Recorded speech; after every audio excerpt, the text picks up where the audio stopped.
ఓం శక్తి పరాశక్తి ఆది పరాశక్తి.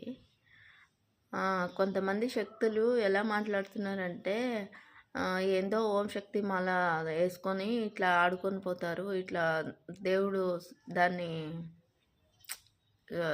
స్వీకరించాడు అన్నట్లుగా అంటారండి. కానీ అమ్మవారి మాల వేసినప్పుడు ఫస్ట్ నుంచి అలా వెళ్ళాలని ఆచారం ఉంది కాబట్టి అలా వెళ్తున్నారు. కానీ ఎవరు ఎగురుకొని వెళ్ళాలి, ఎగురుకొని ఆడుకొని వెళ్ళాలి అని ఎవరు అనుకోరు శక్తులారా.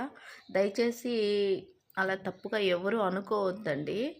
ఎందుకంటే సంవత్సరానికి ఒక్కసారి మాల వేసుకుంటాం కాబట్టి ఎందుకో మాకు అలా ఉండాలి అని అనిపిస్తుంది కాబట్టి అలా ఆడుకొని వెళ్ళాలి అనిపిస్తుంది కాబట్టి ఆడుకొని వెళ్తామే. కానీ సంవత్సరం అంతా అదే పనిగా ఆడతామా మేము?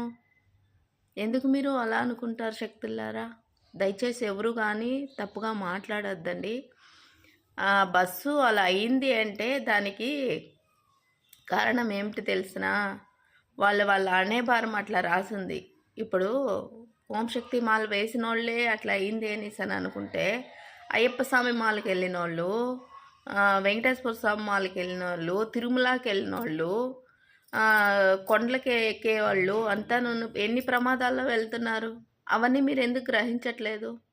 ఇది కూడా అలాగే ఒక చిన్న ప్రమాదం అనుకోవాలి. అమ్మవారి సన్నిధిలో ఇక్కడ ఇలా జరిగింది అనేసానంటే, ఎప్పుడూ లేనిది ఇలా జరిగింది అనేసానంటే అది ఎవరెవరిది వాళ్ళది, సరేనా? వాళ్ళ రాతలో అట్లా రాసింది కాబట్టి అయ్యింది. కానీ అలా అనేసి అందరినీ తప్పు పెట్టకూడదు కదా.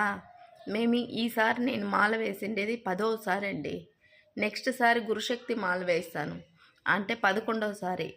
కానీ ఇన్ని ఏళ్ళు ఏ రోజు కానీ మాకు ఎలాంటి ఆపద కలగకుండా ఆరాముగా వెళ్తున్నాము, ఆరాముగా వస్తున్నాము. కానీ ఏ ఆపద మాకు కలగలేదు.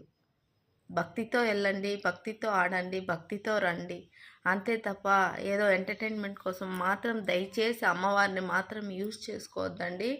ఇంకోటి ఏమంటే ఆ భక్తితోనే స్మరించండి, ఆ భక్తితోనే ఆడండి. కానీ నేను కూడా చూశాను శక్తులారా, మీరు చెప్పింది నిజమే. కానీ నేను కూడా చూశాను కొన్ని వీడియోస్లో అమ్మవారి సాంగ్స్ కాకుండా వేరే సాంగ్స్ పెట్టుకొని డీజేలు పెట్టుకొని ఆడటము అవన్నీ తప్పండి. నిజంగానే అంటారంటే ఇంక అంటారండి. ఎందుకంటే మనం చేయడం కూడా తప్పే అనేసానని మీరు గుర్తించాలి. ఇది గుణపాఠంగా తీసుకోండి. దయచేసి ఎవరే కానీ అమ్మ దీక్షలో ఉన్నప్పుడు అమ్మ దీక్ష పాటలే వినండి, అమ్మ పాటలే వినండి, అమ్మ పాటలకే ఆడుకోండి, అంతే తప్ప తప్పు పాటలకు వేయొద్దండి. అలా అనేసి తప్పుగా ఎవరు మాట్లాడొద్దండి. ఇది నా రిక్వెస్ట్, ఇది నేను అడుగుతున్న ఒక కోరిక అంతే. అమ్మను మాత్రం తప్పుగా అర్థం చేసుకో.